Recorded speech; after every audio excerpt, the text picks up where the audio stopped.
Hello नमस्कार साथियों, आप सबों को फिर से अपना यूट्यूब चैनल माँ आशा ईएस पॉइंट में स्वागत है।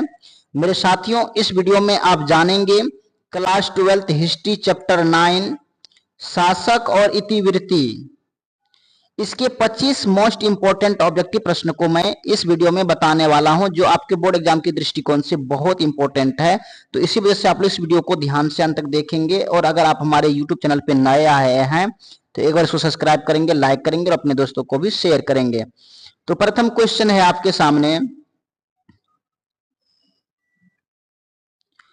कि मुगल वंश का संस्थापक कौन था। बहुत इंपॉर्टेंट है। कहते हैं मुगल वंश का संस्थापक कौन था? अकबर, बाबर, हुमायूं या जहांगीर। मुगल वंश का संस्थापक कौन था? तो मेरे साथियों, इसका जो सही आंसर होगा वो हो जाएगा आपको बाबर। कौन था? बाबर इसका सही आंसर होगा। दूसरा आंसर इसका ऑप्शन सही होगा। नेक्स्ट प्रश्न है आपके सामने, बाबर ने भारत पर आक्रमण कब किया था? बाबर ने भारत पर आक्रमण कब किया था? बाबर ने भारत पर आक्रमण कब किया था? आपके सामने ऑप्शंस है 1926, 1530, 1526, 1540 या 1556। तो मेरे साथियों, इसका सही आंसर हो जाएगा आपको 1526। ये इसका सही आंसर होगा, यानी कि पहला ऑप्शन इसका सही होगा। नेक्स्ट प्रश्न है आपके सामने, अकबरनामा की रचना किसने की? बहुत इंपॉर्टेंट है। ये जितने भी प्रश्न है ना, बहुत इंपॉर्टेंट है। तो अकबरनामा की रचना किसने किया? अबुल फजल या गुलबदन बेगम या अब्दुल हमीद लाहौरी या हुमायूं। तो मेरे साथियों, इसका जो सही आंसर होगा वो हो जाएगा आपको अब्दुल फजल। ये इसका सही आंसर होगा। अब्दुल फजल जो है अकबरनामा लिखा है, तो ये इसका करेक्ट आंसर होगा। नेक्स्ट प्रश्न है आपके सामने, हुमायूं नामा किसने लिखी? हुमायूं नामा किसने लिखी? गुलबदन बेगम या अबुल फजल या अब्दुल हमीद लाहौरी या अकबर। तो हुमायूं नामा जो है ये गुलबदन बेगम ने लिखी थी। ये इसका सही आंसर होगा। हुमायूं नामा किसने लिखा? गुलबदन बेगम। ये इसका सही आंसर, फर्स्ट ऑप्शन इसका सही होगा। नेक्स्ट प्रश्न है आपके सामने, मुगल दरबार में दरबारी भाषा मुख्यतः क्या थी? मुगल दरबार में दरबारी भाषा मुख्यतः क्या थी? तुर्की, फारसी, हिंदवी या अरबी। तो मेरे साथियों, इसका जो सही आंसर होगा वो हो जाएगा आपको फारसी, यानी कि दूसरा इसका ऑप्शन सही होगा, फारसी। नेक्स्ट प्रश्न है आपके सामने, अकबर ने दीन ए इलाही की स्थापना कब की? अकबर ने दीन ए इलाही की स्थापना कब की? आपके सामने ऑप्शंस है 1579, 1582, 1564 या 1605। तो मेरे साथियों, इसका सही आंसर हो जाएगा आपको 1582। दूसरा इसका ऑप्शन सही होगा। नेक्स्ट प्रश्न है आपके सामने, किस मुगल शासक ने जजिया कर समाप्त किया था? किस मुगल शासक ने जजिया कर समाप्त किया था? आपके सामने ऑप्शंस है बाबर, हुमायूं, अकबर या औरंगजेब। तो मेरे साथियों, इसका जो सही आंसर होगा वो हो जाएगा आपको अकबर। कौन हो जाएगा? अकबर। तीसरा ऑप्शन इसका सही होगा। नेक्स्ट प्रश्न है आपके सामने, पुनः जजिया कर लगाने वाला मुगल बादशाह कौन था? पुनः जजिया कर लगाने वाला मुगल बादशाह कौन था? आपके सामने ऑप्शंस है अकबर, हुमायूं, औरंगजेब या जहांगीर। तो मेरे साथियों, इसका सही आंसर हो जाएगा आपको औरंगजेब। तीसरा नंबर का जो ऑप्शन है ये सही होगा। नेक्स्ट प्रश्न है आपके सामने, मुगल काल के अंतिम शासक कौन थे? मुगल काल के अंतिम शासक कौन थे? शाहजहां, मोहम्मद शाह, बहादुर शाह जफर या औरंगजेब। तो मेरे साथियों, इसका जो सही आंसर होगा वो हो जाएगा आपको बहादुर शाह जफर। तीसरा ऑप्शन इसका सही होगा। नेक्स्ट प्रश्न है आपके सामने कि ताजमहल का निर्माण किसने करवाया? ताजमहल का निर्माण किसने करवाया? अकबर ने, जहांगीर ने, शाहजहां ने या औरंगजेब ने। तो ताजमहल की निर्माण किसने कराया? बहुत इजी प्रश्न है। ये प्रश्न आपके लिए छोड़ देता हूं, इसका आंसर आप हमें कमेंट में बताएंगे। नेक्स्ट प्रश्न है आपके सामने, बुलंद दरवाजा किसने बनवाया था? बुलंद दरवाजा किसने बनाया था?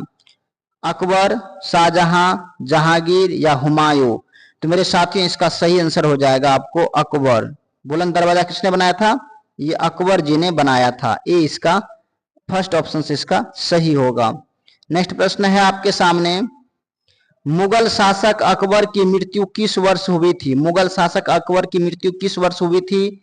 1605, 1582, 1556 या 1627? तो मेरे साथी इसका सही आंसर हो जाएगा आपको 1605। 1605 ईस्वी में मुगल शासक अकबर की मृत्यु हुई थी। नेक्स्ट प्रश्न है आपके सामने, मुगल दरबार में ये सभी किस तरह का अभिवादन था?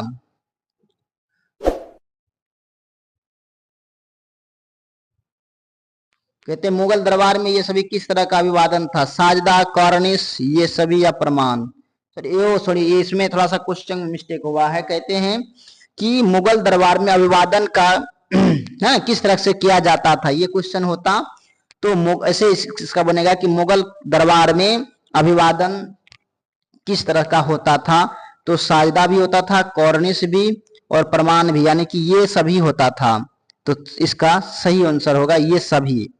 नेक्स्ट प्रश्न है आपके सामने, सुलह ए कुल की नीति किसने प्रतिपादित किया? सुलह ए कुल की नीति किसने प्रतिपादित किया? हुमायूं, अकबर, जहांगीर या औरंगजेब? तो मेरे साथियों इसका सही आंसर हो जाएगा आपको अकबर। कौन हो जाएगा? अकबर, दूसरा ऑप्शन इसका सही होगा। नेक्स्ट प्रश्न है आपके सामने, मुगल साम्राज्य के प्रांतों पर केंद्र किस तरह से नियंत्रण रखता था? मुगल साम्राज्य के प्रांतों पर केंद्र किस तरह से नियंत्रण रखता था? केवल सैन्य बल से या कर संग्रह और न्याय प्रणाली द्वारा, दरबार द्वारा प्रत्यक्ष शासन से या लोक निर्चय से? तो मेरे साथी इसका सही आंसर हो जाएगा आपको कर संग्रह और न्याय प्रणाली द्वारा, दूसरा ऑप्शन से इसका सही होगा। नेक्स्ट प्रश्न है आपके सामने, मुगल संरचनाओं का सर्वाधिक विकास किसके काल में हुआ? मुगल संरचनाओं का सर्वाधिक विकास किसके काल में हुआ? बाबर, अकबर, शाहजहां और औरंगजेब? मेरे साथियों इसका सही आंसर हो जाएगा आपको शाहजहां, तीसरा ऑप्शन इसका सही होगा। नेक्स्ट प्रश्न है आपके सामने कि मुगल चित्रकला का चरमोत्कर्ष किसके शासन काल में हुआ? मुगल चित्रकला का चरमोत्कर्ष किसके शासन काल में हुआ? हुमायूं या अकबर या जहांगीर या शाहजहां? तो मेरे साथियों इसका सही आंसर हो जाएगा आपको जहांगीर। क्या हो जाएगा? जहांगीर, तीसरा ऑप्शन इसका सही होगा।